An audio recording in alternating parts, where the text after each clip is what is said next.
Fiat Tipo mēs atceramies no pagājušā gadsimta 80. gadiem, kad tas bija ļoti interesants auto. Tas bija, ja ne vienīgais un pats pirmais, tad viens no pirmajiem, kuram nebija mērinstrumenti ar tradicionālajām būtiņām, bet ar zaļganām elektroniskajām lampiņām. Tas bija toreiz ļoti spici. Nu jā, un tad šis modelis nobeidzās, lai atsāktos kā vecais labais Fēniksa putns no pelniem šogad, marta sākumā Ženēvas auto izstādē. Skatoties uz šo uzrakstu, gribētos domāt, ka Latvijā beidzot ir vēl viens automobīlis, kurš varētu būt pieejams Latvijas cilvēkam cenas ziņā. Nu, patiesībā ir mazliet savādāk. Ar benzīna motoru un pašvaku komplektāciju šis auto patiešām maksā 11,000 eiro, bet savukārt lepnākā versijā tie jau ir 18,000 ar kapekām. Pagaidām Fiat Tipo ir pieejams tikai sedana versijā, lai gan ir gaidāms arī universāls. Grozies kā gribi, bet sedans vairāk kaut kā tomēr liekas, ka tas ir biznesa auto. Savukārt šis atkal tā kā gluži uz biznesa automobīļa statusu laikam nepretendē.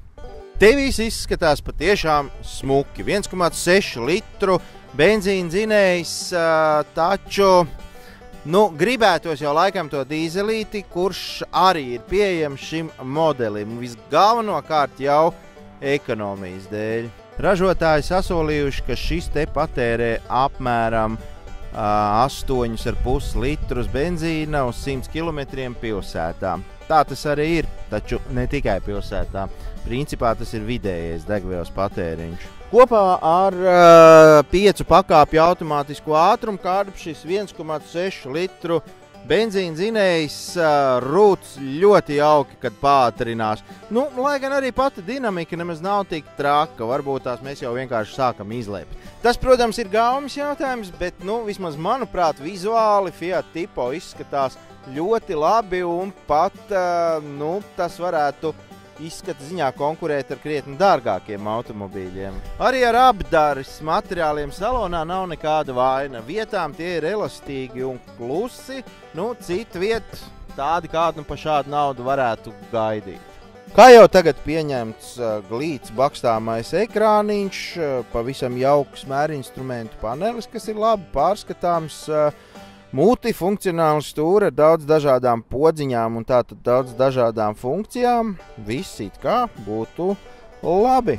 Bagāžas nodalījums šādas klases automobīlim Fiat Tipo varētu teikt, ka ir pat milzīgs. Tur iekšā ir daudz vietas un aiziet dziļumā. Vienīgā problēma ir tāda, ka lielāka izmēra mantis tad iekšā dabūt nevar. Tad ir jākrāmē daudz mazas mantiņas, ja grib šo te lielo platību aizpildīt.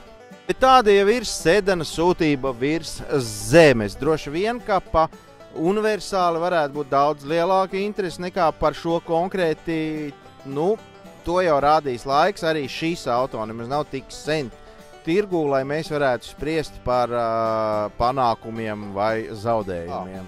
Vietas te ir cik uziet gan priekšā, gan pakaļgalā. Tas ir forši, jā. Savukārt, ja mēs runājam par gaitas īpašībām, tad tās ir atbilstoši šādas klases automobīlim, budžeta klases automobīlim, vismaz sākuma komplektācijās, kamēr cena nepārsniedz kaut kādus 12–13 tūkstošus.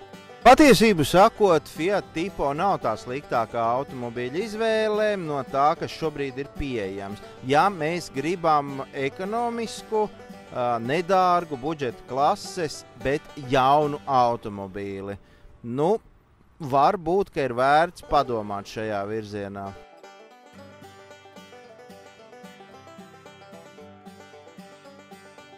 Ikdienā mēs ar briļantiem apkārušies apkārt nestaigājam. Ja mēs to daram, izskatāmies dūmji. Kāpēc, lai automobīls vienmēr būtu tikai un vienīgi no augstākā plaukta? Šis ir normāls darba zirgs, ar kuru var veikt visas ikdienas pienākumus gan darbā, gan mājas vajadzībām, gan kopā ar ģimeni kaut kur aizbraukt. Braucam!